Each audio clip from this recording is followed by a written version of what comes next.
What do you think is the word that was looked up the most in Oxford Dictionary last year? Skibbity. Close. Oh, man.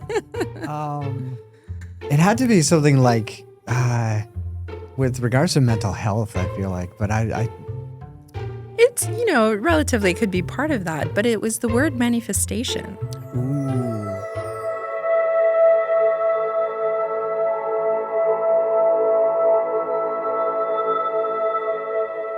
What's up, everybody? Welcome back to another episode of the Legends of Zegan. Thank you so much for joining me again.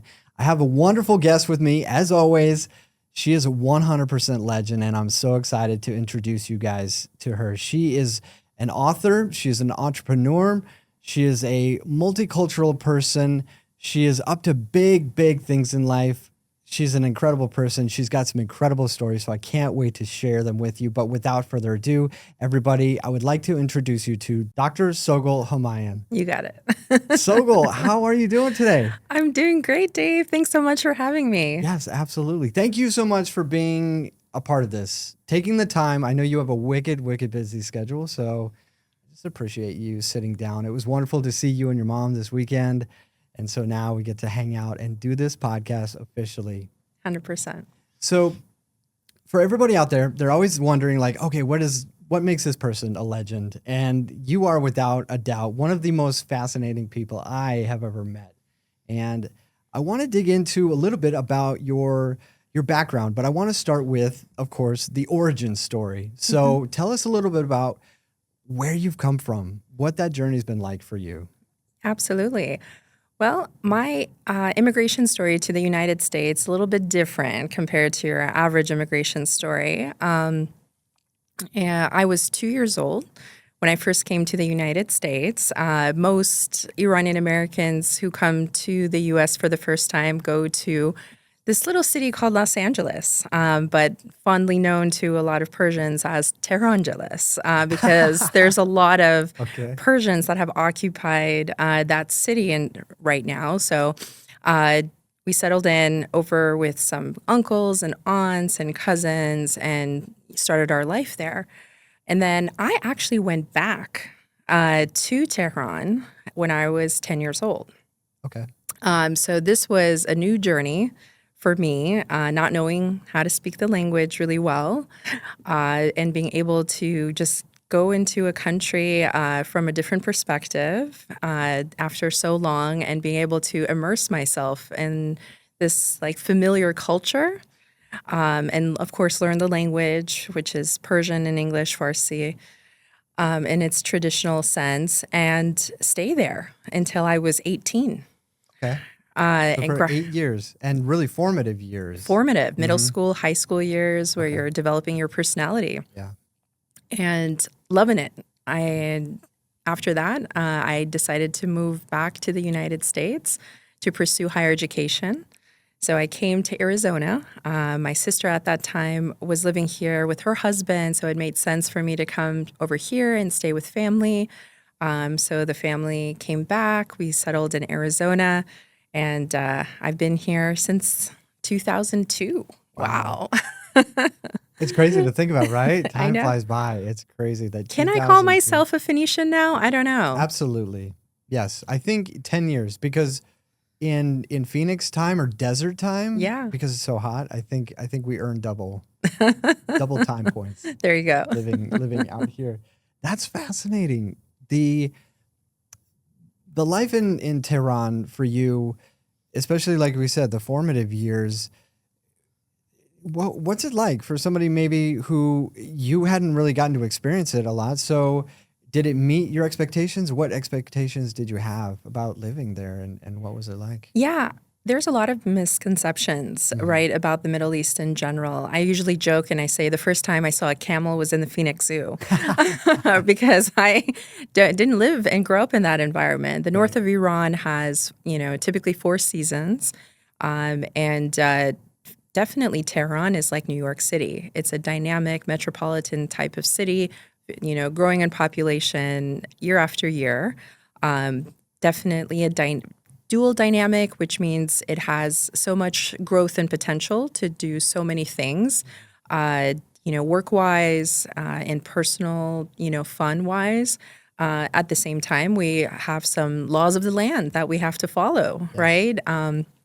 And so it's this beautiful oxymoron, is the best way to put it. But it was one of the best times in my life. I immersed myself, if you will, into the culture, learned this beautiful language, Persian, and really got to understand my roots in a different way, and understanding the world too, from a global lens, and looking at different types of things. And so I had a big appreciation for the United States coming back, understanding that this really is a land of opportunity, and taking advantage of every moment of it since I've arrived. That's awesome. I love to hear that. And especially for somebody, okay, so for a female, right? And we all know that it can be challenging in the Middle East with that kind of, I guess, life. But you somehow really persevered and wanted to do more than maybe the average person.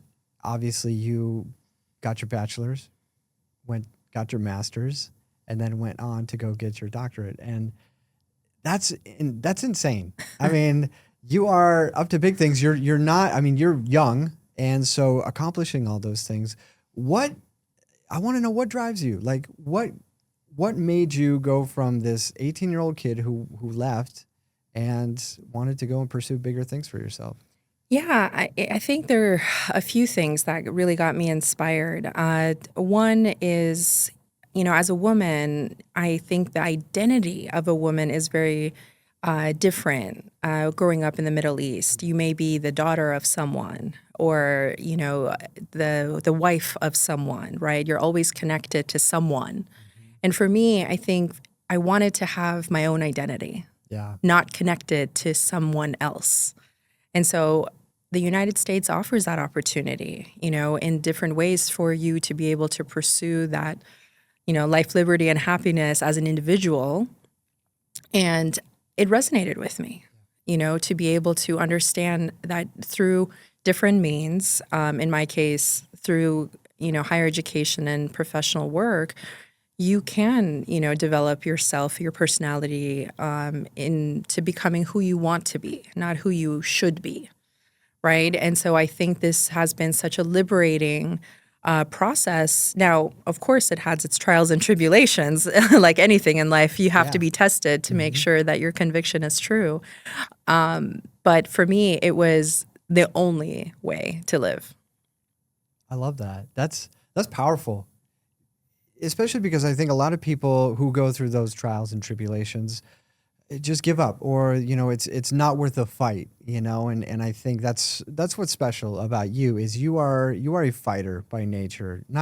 You're not combative. You're a very sweet personality person, but you're very driven, and I think that's a true testament to you as just a whole person, right? Because you're up to, again, so many big things in life, which is phenomenal. But I want to talk about your passions, and tell me again, like, when you wake up in the morning, what's your passion for life? What's driving you every single day? Such a great question. I think since I was very, very young, I was one of those people that knew that I was meant to do big things in this world. I love that. I always was thinking about not the status quo, but what could be, right? And so that means it's about a world that doesn't yet exist.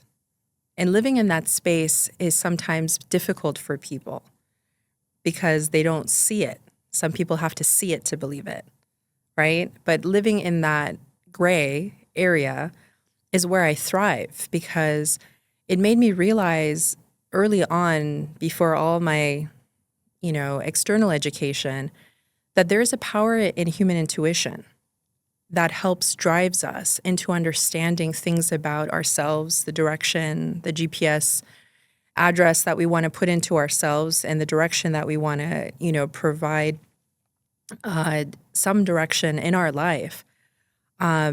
However, what I realized really quickly in life through my mentors is that you really do need to know yourself first before you can determine your direction. And I think that I learned that since I was 18 years old, and that really has put me on a different way of life. And I've now, even years later in this journey, I realize that it is so important to do that, because if you do not develop your self-knowledge, then you have a tendency to be swayed by other people's opinions and ways of life and totally forget yourself. And that really will change the trajectory of your life. And then it'll take some time to do a U-turn, to come back to yourself if you're not intentional, if you're not awake. And I think that's why I have always then become more diligent about how this person is impacting or influencing my perception about reality, because I really do believe reality is about perception. And it takes a lot of energy to be that intentional. But there's rewards, because eventually when I wake up in the morning and I think, what else can I do to be able to determine my reality, the perception that I want to put forth into the world, I'm constantly in creator mode. I love that. Yeah, I think that's a great space to be in. I do want to ask you, though, I mean, for a lot of people who don't really know what it means to do that self-discovery, that self-understanding, any tips on maybe how to start or how to get there? Absolutely. There's a wonderful book that I came across, one of many that I've come across, called The Power of Force. It's written by an author who has so many, acronyms after his name. We'll just say, LMNOP. But basically, he came to this conclusion by creating an institute, actually in Sedona, Arizona, and determining that a lot of people who come into this world, almost 80% of us, come into this world with low vibrational energy, which means that we need the other 20% in this world who come in with high vibrational energy to become our mentors, to become our teachers, to become our guides, in order for us to change the level of frequency that we've entered into this world. Wow. Right? So some people are already blessed with that high vibration. We have the scientists, the teachers, the guides, the shamans, right? All those spiritual leaders. These folks are coming in with that high vibration, and they're able to attract, the students that they definitely can attract because of that. However, you, as a student of life, have to do the work. It's your obligation. So my simple tip is go out there, find a mentor, whether that's a spiritual mentor, a personal mentor, a work mentor. Go out there and find it, because that is the only key to be able to understand yourself better, be careful of your blind spots, and understand what can you do better, because there's somebody been there, done that before you. And now it's up to them to be able to pass on their wisdom, given the fact that you've shown, dedication and potential, right? You really have shown the conviction to want to learn. And so if you're steadfast, definitely the teacher will appear. I love that. Man, you have given some amazing, these are all going to be fantastic reels, by the way. These are phenomenal nuggets of wisdom. And I was actually going to segue and ask you about mentors, because you had mentioned that, and you hit it perfectly, because I think that is absolutely one of the keys to success, or unlocking success, is going and finding people who have done the things that you want to do, or are doing the things that you want to be a part of. And I love that you were talking about just that high vibrational energy, low vibrational energy. It's real. Absolutely, it's real. And I find it fascinating when you talk about, 80% of us come into this world low vibrational energy. Is that due to our parents being low vibrational? Is it just every single human being? And this is, of course, maybe what you believe, but do you think every single person just kind of comes into this world and they're either blessed with that or not? Can you talk a little bit about what your thoughts are around that? My thoughts are it is nature and nurture, balance between what you naturally, instinctively are as a human and then how your environment shapes you, right? Yeah. And so what are some additional types of hurdles that you had to go through in life, right? But it's not about where you start. It's about where you end, right? And so going through and understanding your journey and understanding that you can rewrite your story is very powerful. Yeah. Some folks stick to the fact that, oh, I came from this family, that I am not able to surpass this particular ceiling, right, in society. But we know that's not true. So it's about beliefs, it's about understanding yourself, and it's about, nowadays, something called neuroplasticity, understanding our brains a little bit more and seeing how they can adapt and change to new habits and environments.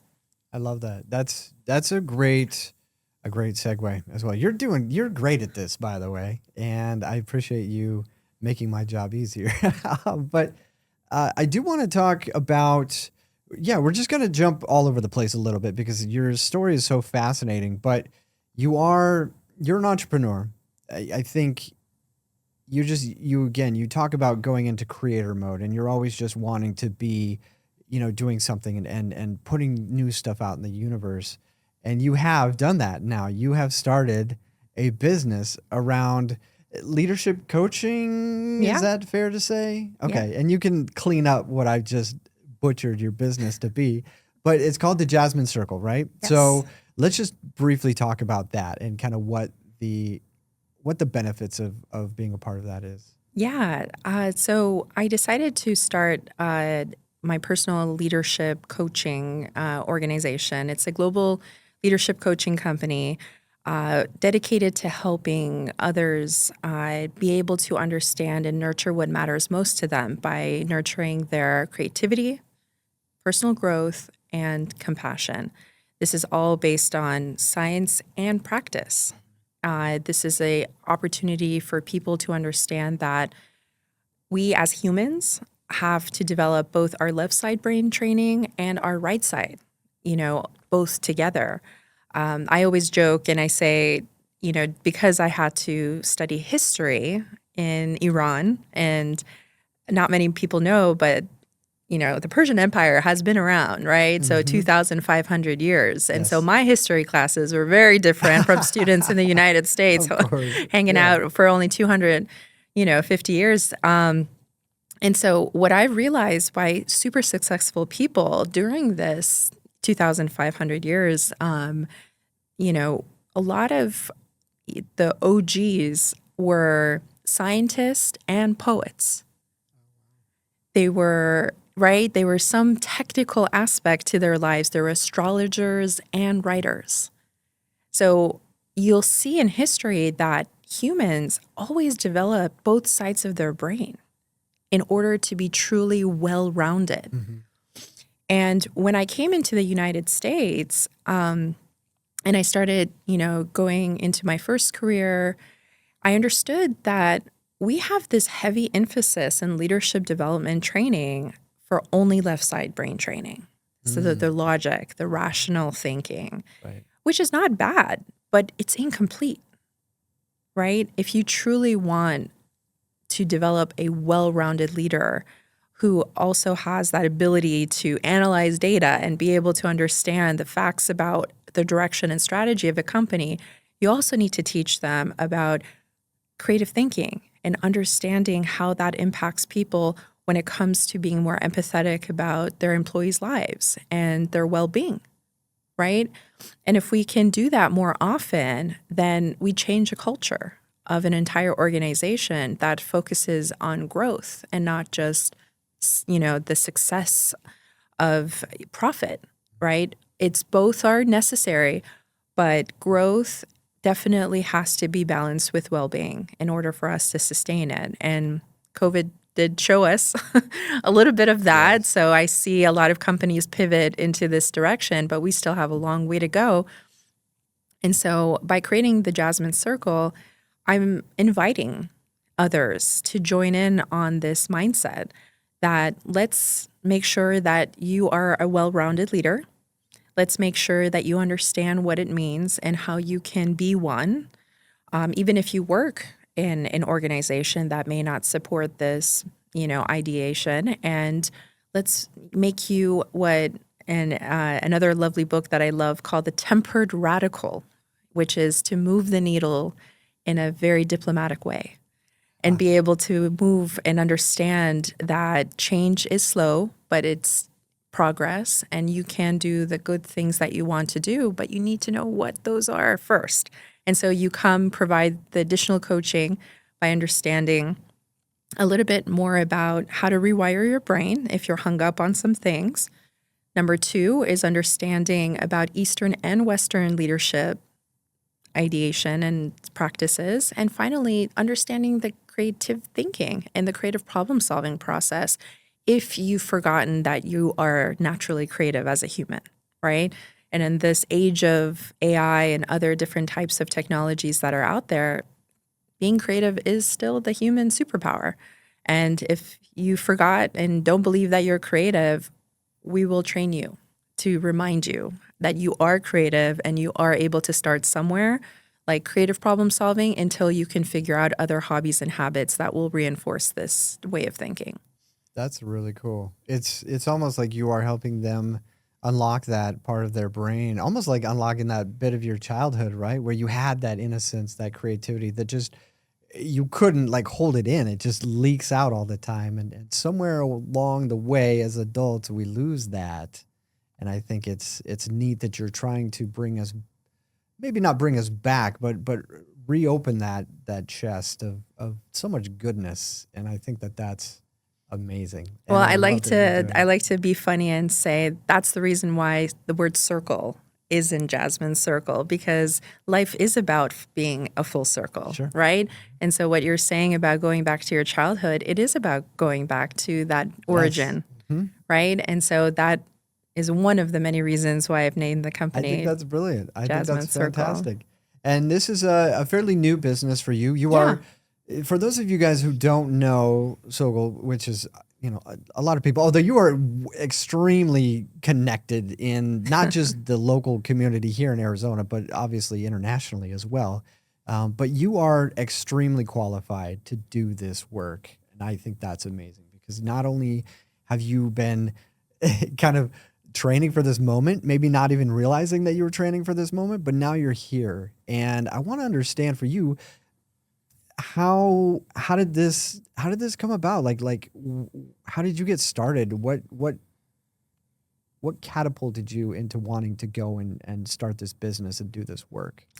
Yeah. So when I first started my first career in finance, I realized really quickly that there is a culture to every organization, right? And in that culture, you either, walk the walk, talk the talk, or you don't, Right. And I think that for me, going back to my previous statement about not looking at the status quo, but looking at what could be, it didn't resonate with me that you had to be a certain way in order to be promoted. Right. And so I think that was my first time in my 20s. I questioned the idea of leadership training in the United States. And I was very fortunate because in, maybe 23, 24, I got accepted to the prestigious leadership rotational program that my company offered. So at a very young age, I was hanging out with C-suite level executives, understanding their mindsets, their habits, their ways of life. and really immersing myself into the day-to-day world of high-powered people, both in the West Coast and the East Coast of the United States. That's a lot Yes. of download of information to be able to grasp. However, after coming out of this, wonderful program, I just realized that there's so much opportunity to be had with what I saw, and I didn't have the knowledge to be able to give back. I just had an intuitive inkling that this is not enough. This training is not enough.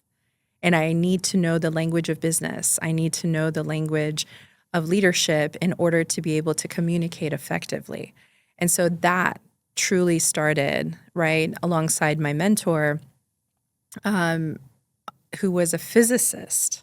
Oh, wow. That's quite a mentor.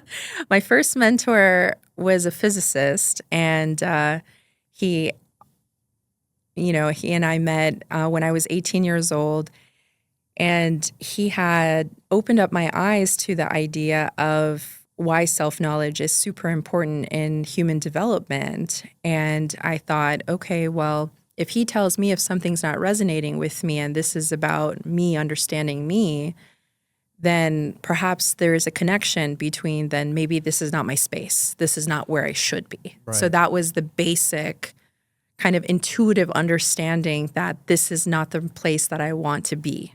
And I know now we know all these fancy names about organizational culture and being able to like connect and, with the right places. But back then, it wasn't even on my radar because I didn't know the language, Sure. right? So for me, it was just about understanding that in tandem, I had to figure out what my space was, and I had to figure it out soon because another mentor of mine in the company told me a nugget of wisdom that had always resonated with me. And he said, Sogol, in your 20s, you're allowed to experiment and do and figure out whatever you want. You got to make, mistakes and go up, have your ups and downs and understand all these types of things. But in your 30s, people need to know why they need to hire you. They need to understand that, and you need to understand that. So if this is not the space that resonates with you, go out there and find it because you're getting to that deadline, right? And I was about 27 at that time. And I said, okay, all right.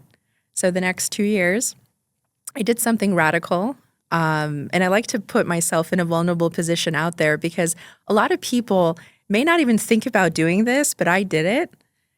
I actually went to HR and I said, I need time to think, but I also need to pay my bills. So I'm going to demote myself. Wow. That's crazy. And But- they said, if you can find a job, we're okay with that. And I did. Wow. I contacted a senior manager in another company, in another department, and I said, I need a job because I need to think.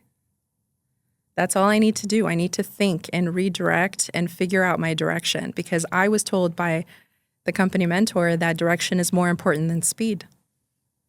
And that's what I did. So it took the next 2 years just contemplating about my direction and about understanding how confident I am about these next steps that I have to take, which was, Sogol, go get your doctorate, go pursue higher education, go get that knowledge that you're missing about what you're seeing, and then come back and talk about it and come back and tell people what you were seeing at that time. Now, here's the funny part about karma, right? This is where you truly understand that there is some interesting justice about this world. I can't wait. So, long story short, during the pandemic, a alumnus from Thunderbird reached out, Thunderbird School of Global Management, which is part of Arizona State University, reached out and said, hey, I'm from Wall Street, and I want someone in that school to help me write a book about compassionate leadership in finance. Wow. That's awesome. And I was like, I'm your girl. I love the universe sometimes.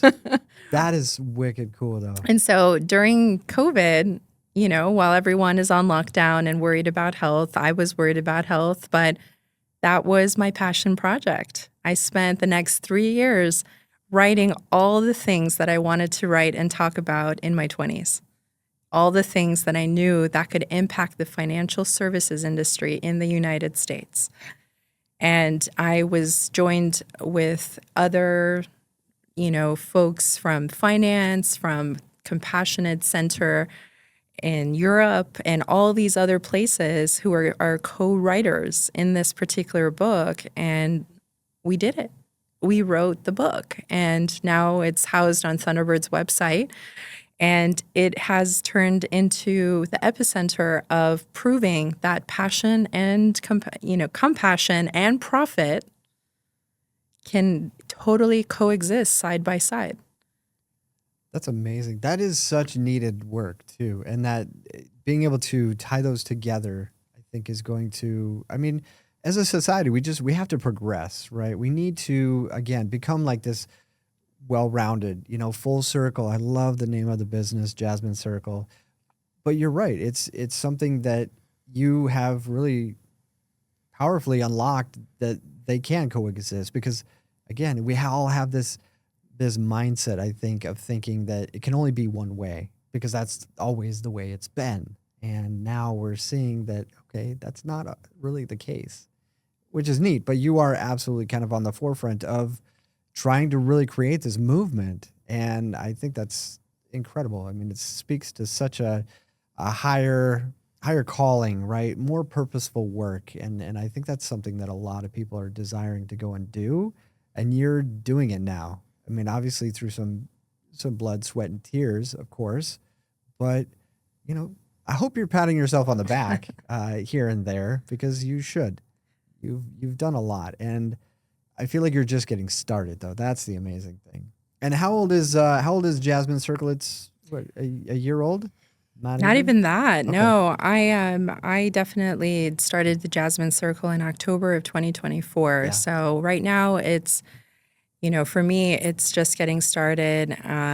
Being able to assist clients in the evenings and weekends, and being able to just, train as many people as I can. And hopefully the vision in the future is to be able to train other leaders to go out and train their employees and, have that train the trainer model, because I definitely think an army is much better to impact the world than just one person, Yeah. right? And so it's about paying it forward. So after you've developed that wisdom, now it's about understanding how to pay it forward. And it's like an obligation to be able to do that and be able to really understand that this is vital work to slowly shift our society into a different direction, both domestically and globally.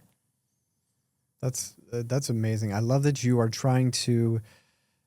you're not trying to boil the ocean by yourself. You realize that you can't accomplish this without spreading the word. And I think that that's neat. And you're starting to build use cases with your clients and really understanding more of I think the depth of what you're able to accomplish. And if you can do it, imagine, like you said, if you had an army of people kind of going out there and doing this purposeful work, it's beneficial. I can't think of any downside to it. You know what I mean? It's like it needs to happen. And so I'm pleased that you're starting this journey because it's important. Now, I want to ask you, we're going to dig in a little bit to the personal side of Sogol. Sure. We've been picking at it a little bit, but I know that you're really passionate about music and you love to dance. You love music. And was that something that like started as a young kid, or like when did your passion for music develop? Well, it looks like if you ask my mom, I was no more than 2 years old and Pampers still, that I was shaking my booty to Michael Jackson. So it looks like I started very, very young. And I realized really quickly that it's a talent that I did inherit from my mom. She was one of those folks that just heard the music and was able to dance exactly that type of music and way that, whether it was flamenco or belly dancing, whatever it was, she just had that natural gift. And so I was very fortunate to be able to inherit that from her. And so since then, it's just been a whirlwind of being inspired by my environment. So when I was, in the United States, it was all about, the 90s music while I was here, from Madonna to Michael Jackson. And then when I went back to the Middle East, it was actually a lot of techno. Oh, wow. Yeah, Okay. there's a lot of techno music that was very famous, and all the rave coming from Europe, and then being able to understand a little bit more about Persian music and, a little bit of belly dancing, but a lot of Persian music, and being able to just understand that environment. And then once I got into Arizona, of course, it's all about salsa dancing Yes. and Latin music, Hmm. bachata, merengue, all those good stuff. And then I fell in love with tango. Okay. So I spent 3 or 4 years training in tango. And that was just next level connection to music. If anyone hasn't tried at least a lesson or two with their significant other or not, you got to go. Like, it is a completely different level of connection to a music. And some people think it's very romantic, but once you understand tango in its real essence, you completely understand that it's about your connection to your partner. It's about your connection, whoever your partner is, and it's about being one with them. And that's why there's so much mirroring that's happening in tango, because it's about showing that when you are in line with your partner, then the move, the way you sway, the way that you're able to connect with your partner on that vulnerable and deep level is 10 times sweeter than a superficial level. Sure. I And think that's so awesome. it's something that just makes me enjoy that. And then, of course, then the Zumba craze came out. So I fell into Zumba Yes. and that kind of created an amalgamation of all the dances that I was exposed to. But yeah, for me, it's really, music has been something that was part of my top 5 things that I couldn't live without at that 27-year-old, vision board that I was creating for myself about which direction that I want to go. And I said, I always will have some form of dance or music in my life to make sure I'm on track. Yeah, I think that's neat because it's so important to you. And I know you, but I don't know you that well, right? Like, I mean, I feel like I know you pretty well, but I do know that about you, is that you are so passionate about music and dance and just experiencing that. I can tell it just brings you so much joy. And I've seen you and your mom dancing together, and there's just something about it. Like, it's this amazing energy that you have. And I do want to briefly, ask you, are you still dancing? Do you have time to continue to dance? So Do you the make time? interesting part about dancing, that to get nerdy on you for just a moment Yeah. again, it's about the fact that it made me realize that I'm a kinesthetic learner, which means that you have to learn by doing.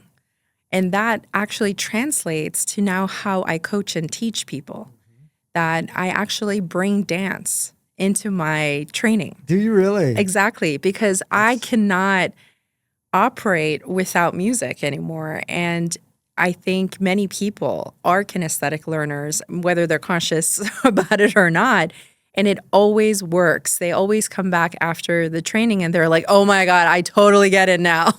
And like, they totally understand what the point of all of this was. So, yes, that's how I'm incorporating it into my life. And if there's a song, if there's a piece of lyric that connects to me in some sort of way, or, whatever it is, then that's going to be my inspiration about my talk or my ability to connect with someone that I know that could also resonate at this level if I spoke to them in a, either, a dance lyric or some sort of format. So for me, it's about just trying to keep up to date with all the music that's out there now. that's hard to do. There's Right? so And there's so much. many Mhm. different trends, both domestically and globally. And I think this is the hard part about this whole situation. But I have my Spotify list. And I think going forward, one of the ideas was just to make sure that other folks in the training class keep on adding to it as like a requirement to be able to just make this a large Spotify list. And it's just amazing how people will appreciate the fact that you're listening to their music. It's kind of like a language, right? If you speak a little bit of someone's language, then that actually settles into their heart more. And that is, how music is for some people or how dancing is for some people. And it's this beautiful exchange that happens when you're connecting with someone and they understand and appreciate that information then that you're now sharing with them because you were able to connect with them on a heart-to-heart basis now. That's really cool. I've never considered it to be really like a language because we all want to share like, oh, you got to listen to this amazing song. It speaks to me, maybe might speak to you, but we all want to share that. And it's almost like, yeah, that's our language. And we want to be able to communicate a little bit of that language to somebody else. And when they latch onto it and they're like, yeah, that's such a cool artist. I've never heard of them, but now I'm going to start listening to them. It's like, yeah, you now have created a bond over this music, which I haven't really considered it like that before. And I like the way you said that. That's very cool. I'm glad you are continuing to keep music as part of your life, but also now as part of your business, which I think is hard to do. But you have found a way to create that. You talked about your vision board, and I want to understand, I haven't done a lot of vision boarding in my life. I think I've done it maybe twice, and I understand that there is real value in that, in doing that, in just creating that, putting that stuff out in the universe, however you want to say it. But music was on there for you. What else was on there? If you don't mind sharing maybe one or two of the other things that you had on your vision board. Absolutely. So I came into your studio with a bracelet. Yes. And this bracelet is one of my favorite quotes. It's from a former management professor, Peter Drucker, and it says, "The best way to predict the future is to create it." Ooh, wow. Right? And so if you think about it, when we are looking at our vision as a human, what we don't understand about ourselves technically is the fact of how much power we have. Right. And you need to understand some basic laws of physics in order to be able to just get started, right? Like what? What's the first law of thermodynamics, right? It's the fact that energy cannot be created or destroyed. It can be turned into a different type of energy, right? Transformed into a different type of energy, right?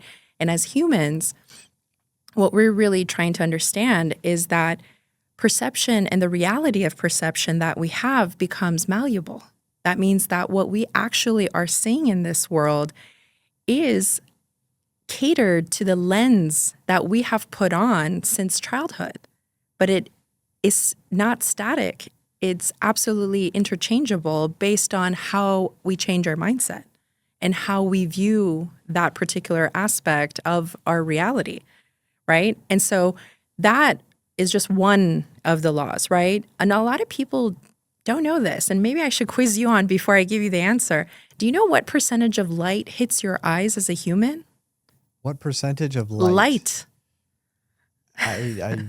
I would say 72%. I don't know, I'm just throwing a number out there. Sure.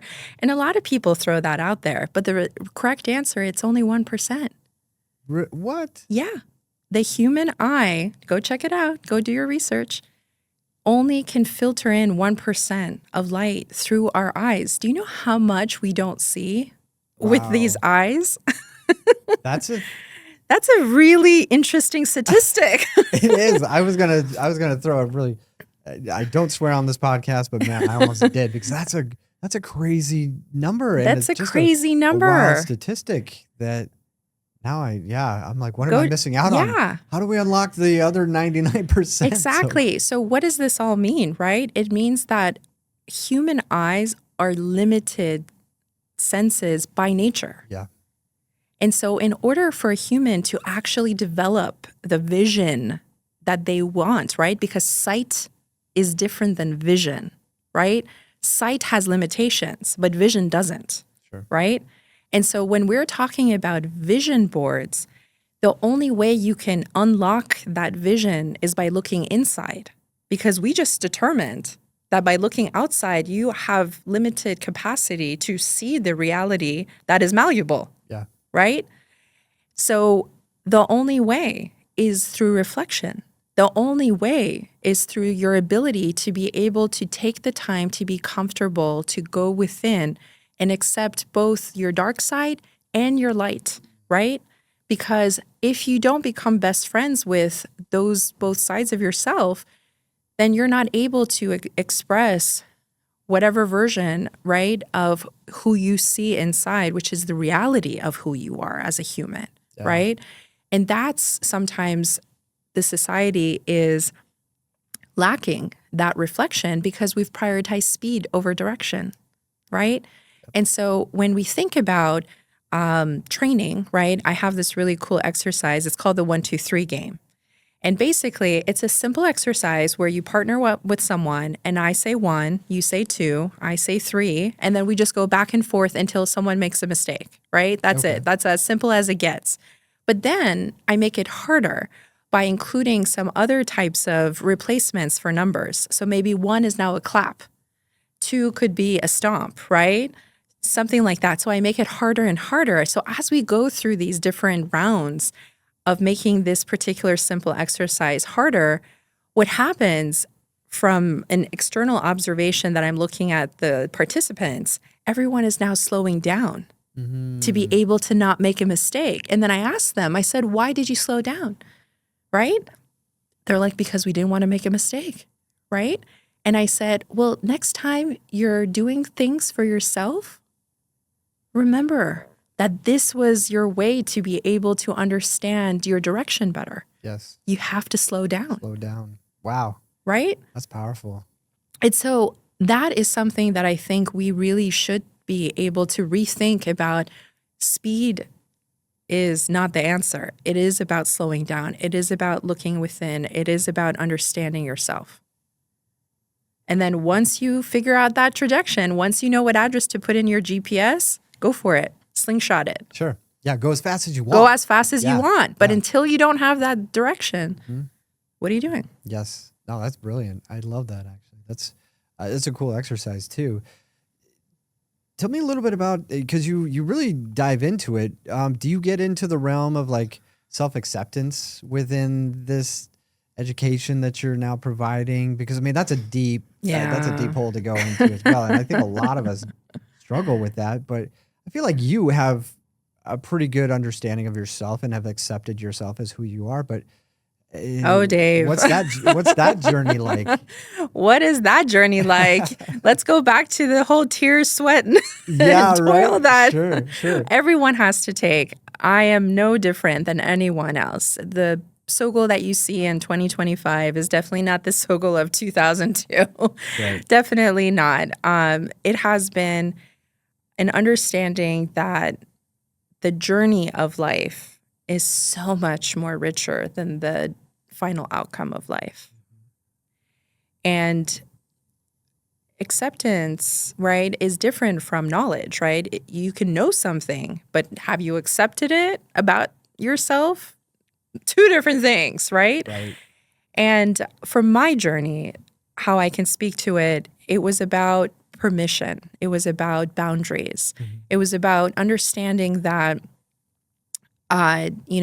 given my opportunity to be able to be part of an immigrant family, and I needed to understand the new society and translate it to the old society that I came from for my family, especially my parents, and being that middleman, right, middle person to be able to provide that harmony and dynamic that needed to be understood by both parties.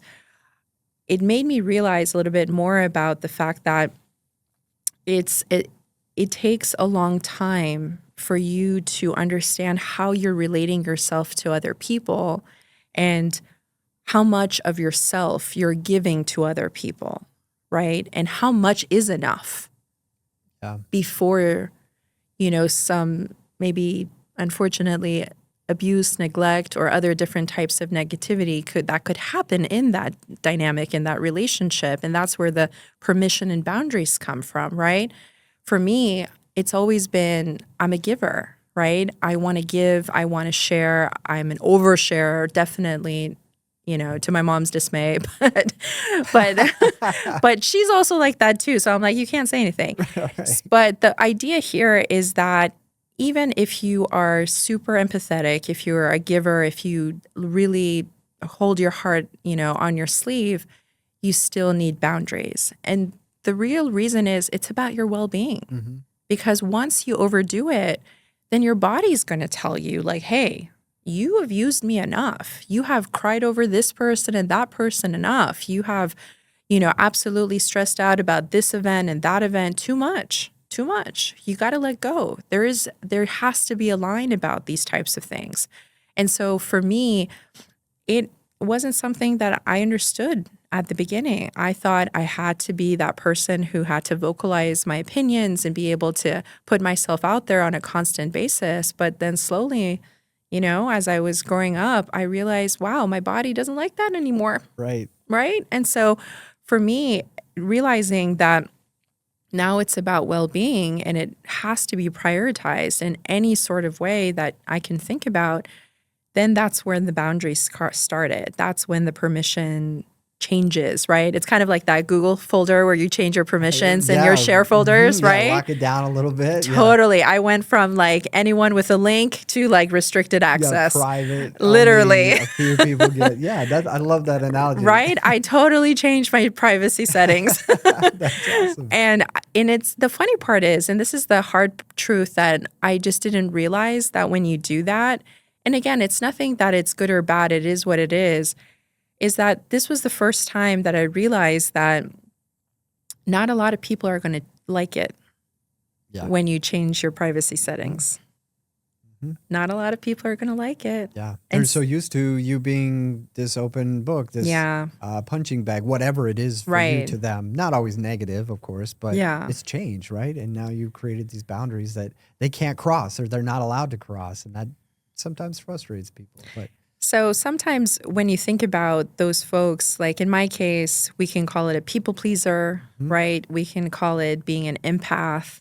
If that resonates with you, we can just call it with someone who feels deeply, right, about moods and energies and all that stuff. Whatever is your term that you're comfortable with, you especially need boundaries. Now, fun fact, because again, I'm a nerd.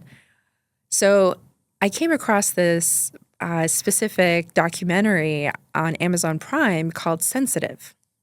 Okay.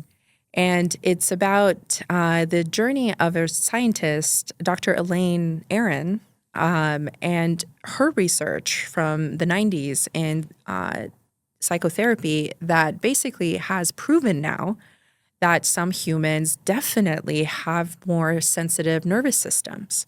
And when they come into this particular world, they absolutely will feel things more deeply compared to others. Sure. And that is through MRI scans and looking at their brain activity when they're exposed to different sounds, places, or things. And we're talking about twins. And no two twins were alike. One was more sensitive and showed more brain activity versus another person, right? Yeah. And so she shows this documentary of now how these people come to understand what acceptance means about it, right? Because you can say like, yes, it may have a negative term that, yes, I'm more sensitive compared to the next person, but have you accepted that about yourself is now the question. Because the idea is that when we label ourselves certain things, then especially if it's a negative label, that changes our mindset about who we are, right? But if you flip that and now you say, no, my sensitivity is actually my superpower, because now I can connect with people on a different level because of my ability to feel deeply, right? That type of acceptance is about like personal branding, right? And so I think what all this long story short is that we're talking about acceptance is that it has to come with life experiences. You have a trial and error of experimenting yourself in relation to other people and really understanding how your actions affect them and how their actions affect you. And if you can at least become intentional and conscious about it, then quite frankly, we can all become Neo in the Matrix, and we can dodge bullets. We can understand specifically about how we can show up for other people, and then be able to really just understand that all the different characteristics that we have, both the good, bad, and ugly, it comes and makes Dave Dave. Yes. And that is it. There's no good or bad. It's just about the fact that you are who you are. Mm-hmm. And then the final, lesson is about now accepting the person for who they are and not wanting them to change or not wanting them to be someone different. And that's a whole nother journey, right? From self-acceptance to other acceptance.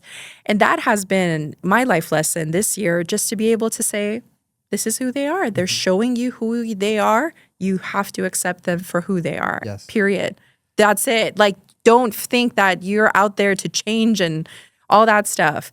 There's a cool quote on my website from a famous Persian poet, Rumi. It's well known by some Americans in the West. And he said, "Yesterday I was clever and I wanted to change the world. Today I'm wise and I'm changing myself." That is so awesome. I have that on my refrigerator. It is such a phenomenal quote. Such a phenomenal quote. It's powerful.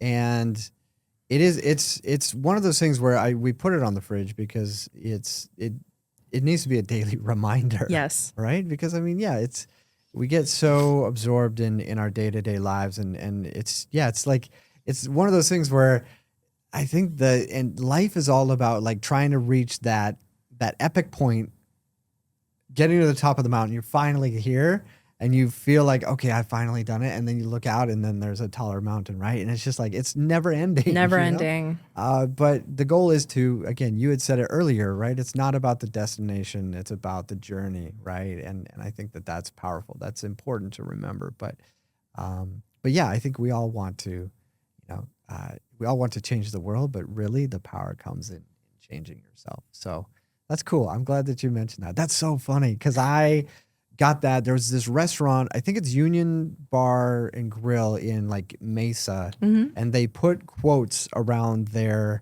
silverware. Like you know how you wrap silverware in a napkin and then they put a little cuff or sleeve around it? They put quotes. And it was just randomly, I saw that and I was like, this is a great quote.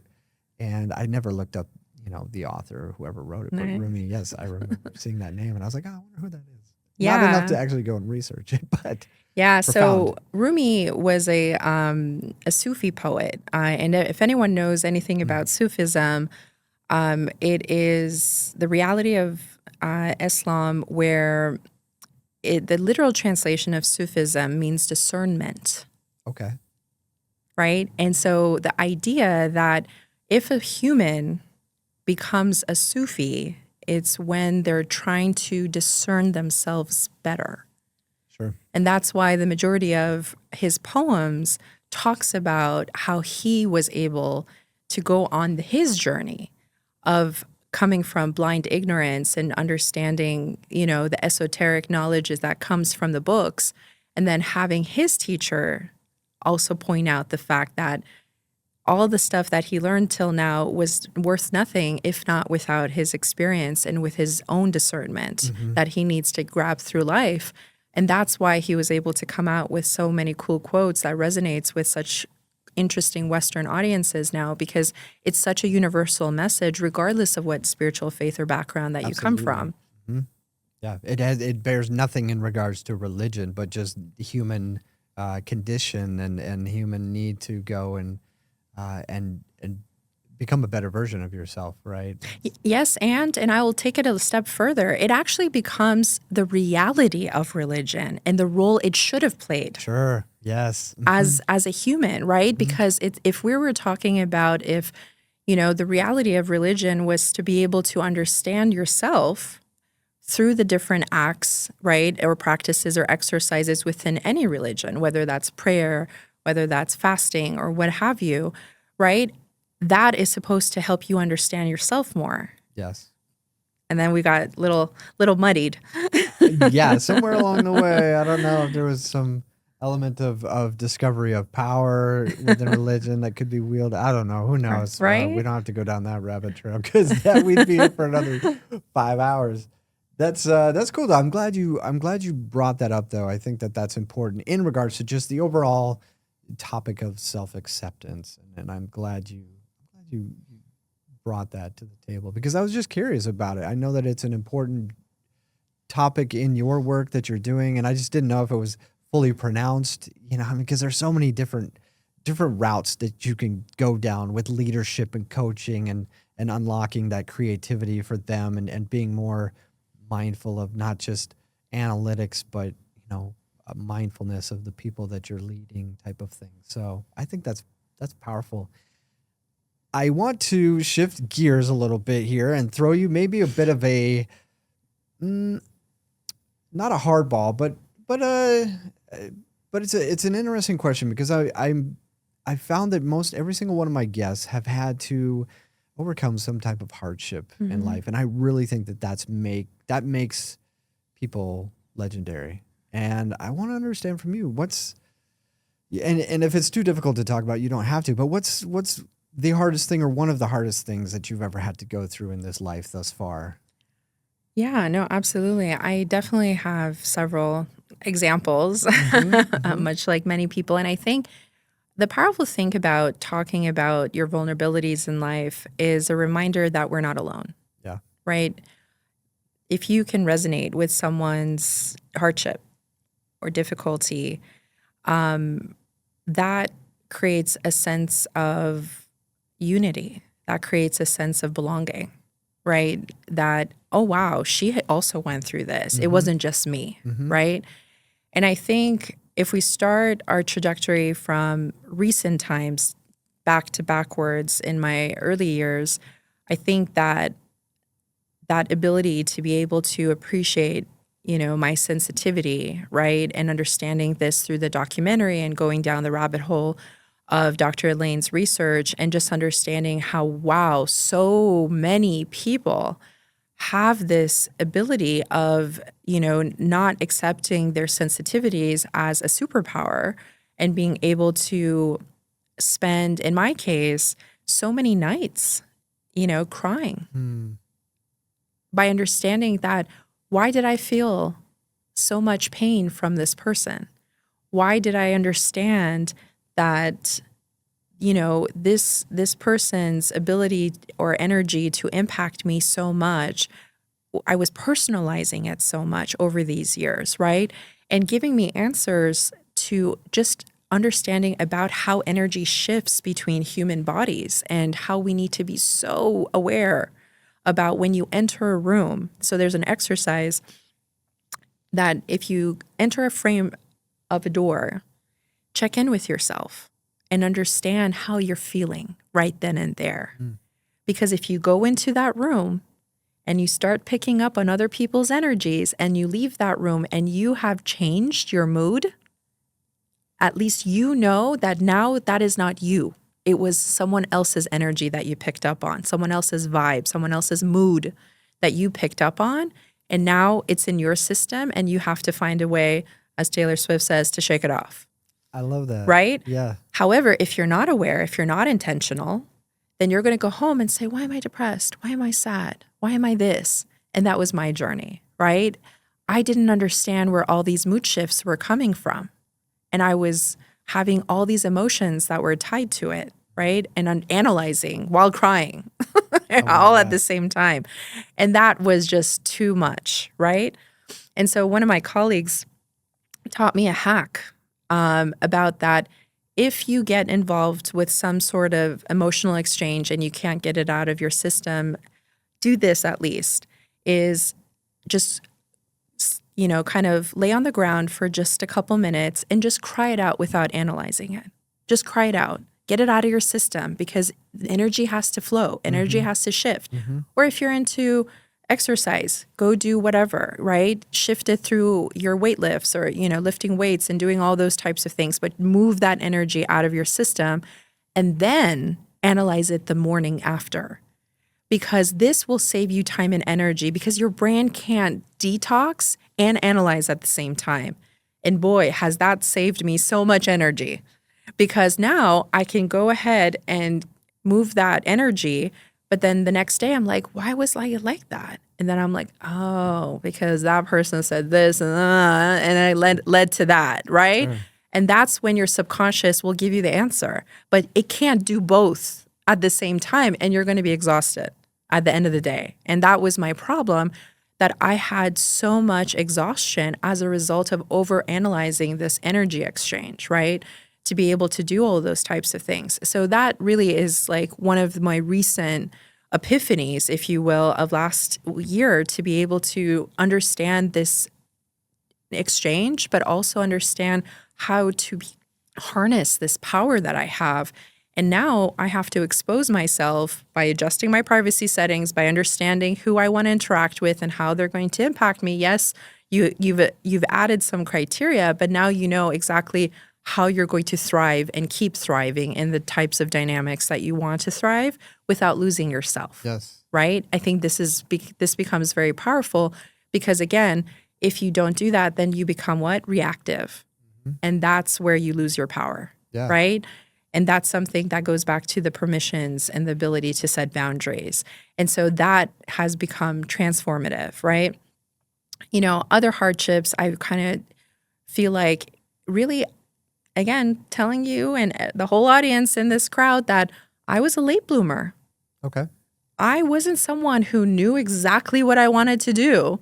This was not something that was easy. A lot of people come in, and I've met those people who they know they want to be a doctor. They know they want to do this or that. I wasn't one of those people. I thought I was. I thought I was, oh yeah, I'm totally going to be a lawyer. Was that your? That was my vision in my high school years. That was your pathway. That was you it. created Like for yourself? totally going to become an international human rights lawyer, kick ass, like do all those types of things. But I could see you being Right? that person as well. But yeah, wasn't for you, though. life had something else in mind for me, right? And so for me, it was about reading this really cool New Yorker article during the time when I was 27, and I was sitting down thinking about my next steps. And this article really resonates with me, and I hope it resonates with the audience. It talks about two painters, which hopefully y'all know, Picasso and Cézanne. Picasso and Cézanne lived in the same era. Picasso became famous for his artwork when he was super young, whereas Cézanne became famous for his artwork after 70. Wow. So the whole point of the article is about telling yourself is that you have to do what you're passionate about, regardless of when it's going to be recognized by the world. And you may be a Picasso in life, right? All of our social media influencers, which want to be millionaires by 22. Or, you know, the reality is that majority average age of CEOs is 40 and above. Right. And so that's when I realized, wow, I'm a late bloomer. And I don't want society to tell me what to do and how to live. Yeah. You know, while others were getting married, making babies in those, 20s and everything like that, I was like, no, I want knowledge. I want to pursue a meaning, life of meaning, just to understand all these different topics that are being exposed to me at this time. This is not a time to settle down. This is the time to explore. I am an explorer, and I don't want to be settling and compromising at that time.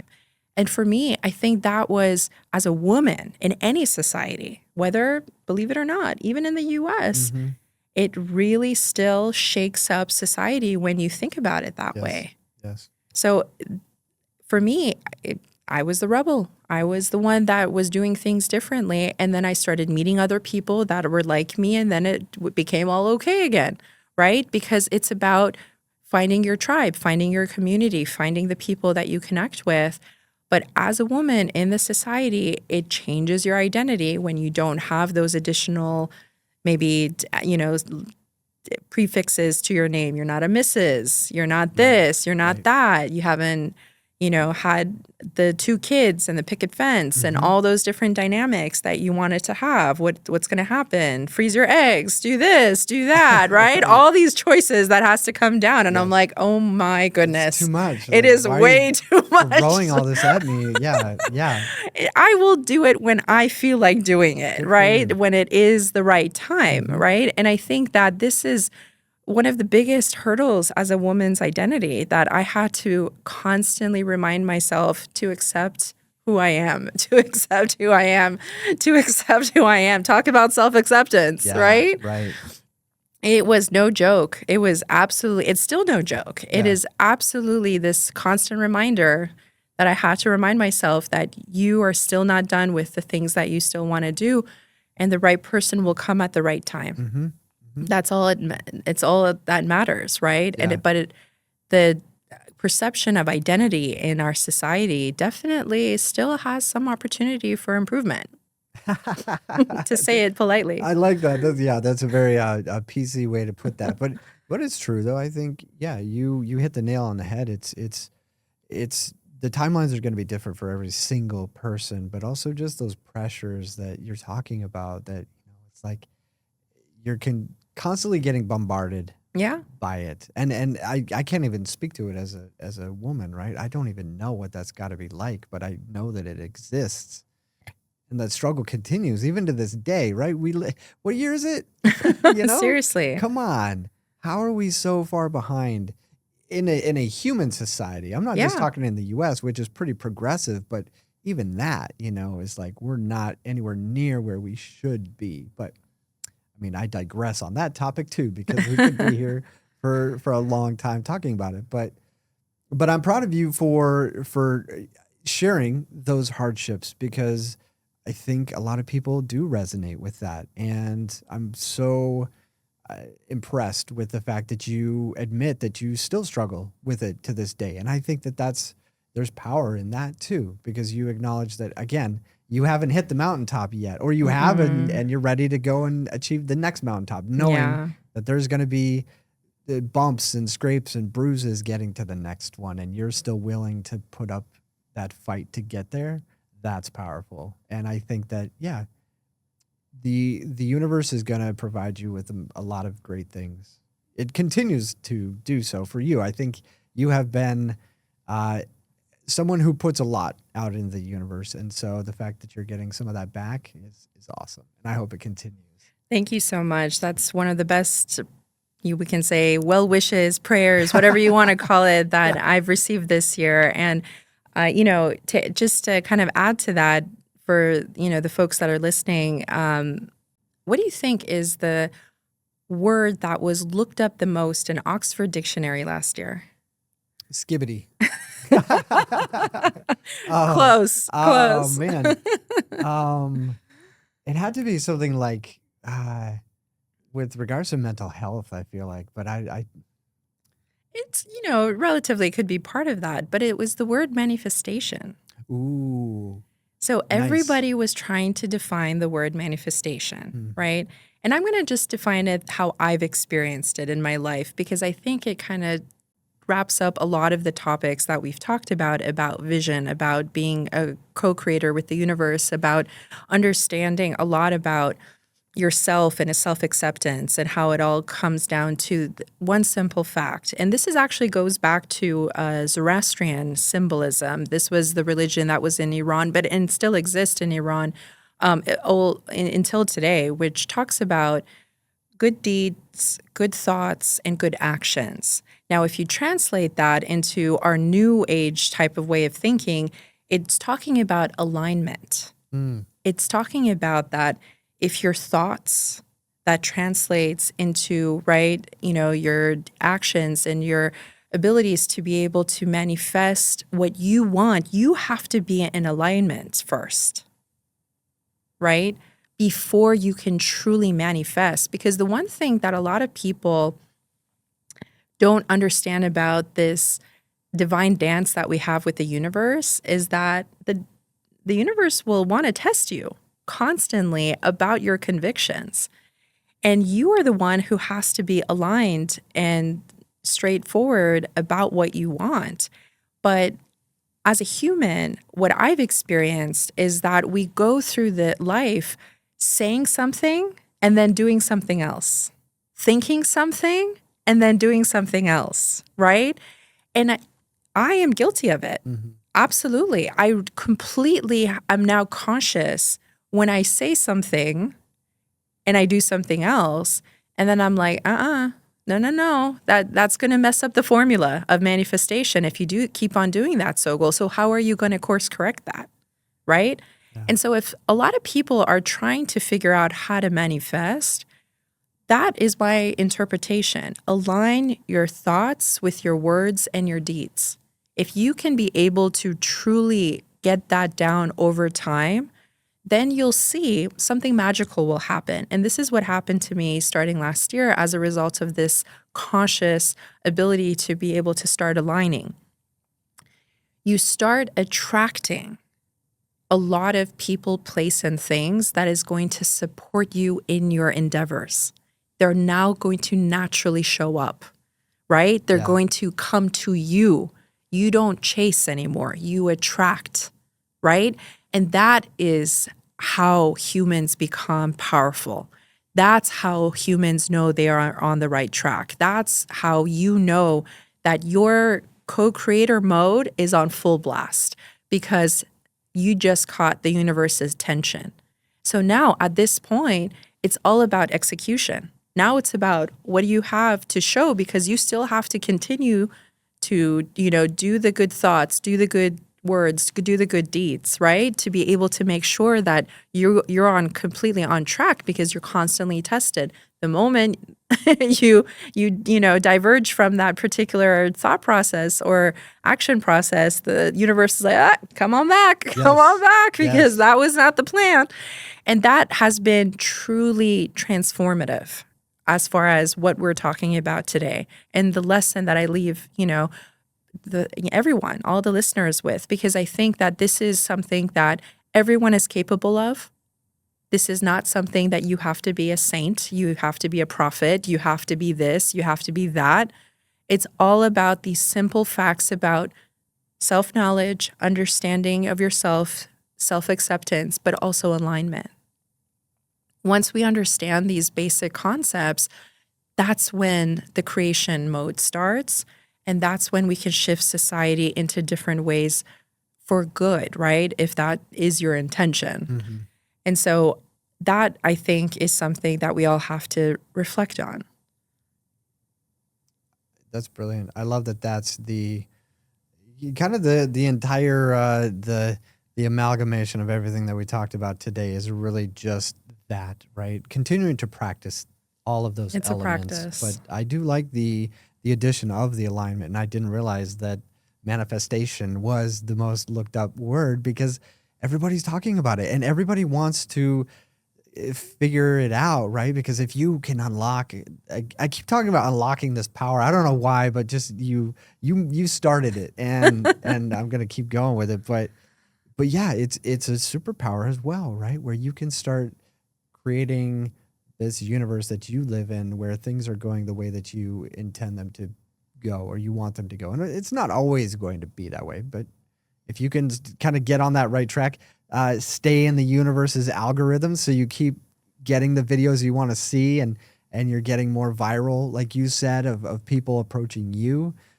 I think that's really sage words of advice, is trying to align yourself with your words, your thoughts, your actions. I think that's powerful. So thank you for sharing that. Of course. I love it. You guys just get to sit here and absorb all this, but this is all selfish. I do this podcast so I can continue to get these amazing people to tell me how to successfully live life, and I struggle every single day because I forget half the stuff that I get told. But thank you for that, Sogol. That was really powerful stuff. No, we need to become best friends with failure. Failure is part of the creative process, right? And we have demonized this word, unfortunately, in society. And I think that if we're not failing, we're not trying. Yeah, I agree. I really think it's a cliche expression, but it's true. And If I feel like if I'm not doing something that scares me, or like this podcast, or doing something that I'm not feeling forward with, what am I doing? Yeah. Right? I want to live a life without regret. Yeah. I love that. And I want to too. So let's go together. I'll remind you, you remind me. There you And go. you guys should remind each other as well. Accountability buddy. Yes. All right. Last question before I let you go. And this is a question that I ask all of my guests. Yeah. And I decided not to tell anybody this question anymore because I would say them, like, hey, I want you to come up with it off of Organically. Yeah, organically. And you can take a moment to really think about your answer. But Sure. Elle actually said you need to have a question that ties in with the podcast and ask it every single episode. So thanks to Elle for giving me this question. Go L. What to you makes a person legendary? Such a good question. I think the impact and value that you figure out in whatever way in your self-discovery process at whatever level makes you legendary. And taking the time to figure out what that value statement is and how you can make someone's life better or something better where that you originally received it or encountered with it makes you legendary. It doesn't have to be this grandiose gesture, right? It's just about the impact, the value that you're bringing to the table. And we as a society focus so much on the word success, right?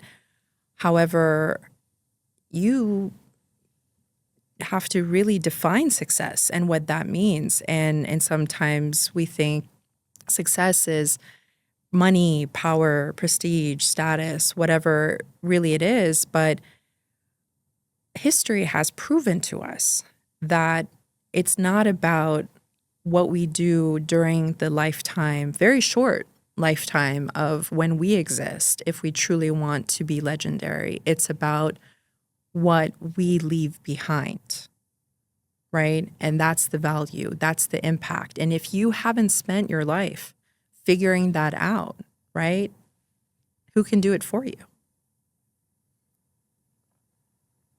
Drop the mic on that. That's amazing. I like that. Thank you. Of course. Well done. Everybody's given amazing answers. It's bizarre, but everybody just steps up to the plate and crushes it, knocks it out of the park every time I ask that question. And they always answer a little bit differently too, which is cool. So I can't wait. I'm going to write a book of all of these answers. You should. And I'm going to make $1 million and I'll share it with everybody. Self-publishing, man. That's right. Well, Sogol, I appreciate you. We need to do another episode because there's so much goodness to talk about here. But I do appreciate you taking the time to spend with all of us here, giving us your words of wisdom. The JasmineCircle.com. Yes. Guys, go check it out. If you're looking into wanting to just impact your leadership abilities, providing just your company, your workspace, your individual self into just becoming a better leader, well-rounded leader, Sogol is your person. Amazing. Thank you so much for having me, Dave. No, thank you so much for being here.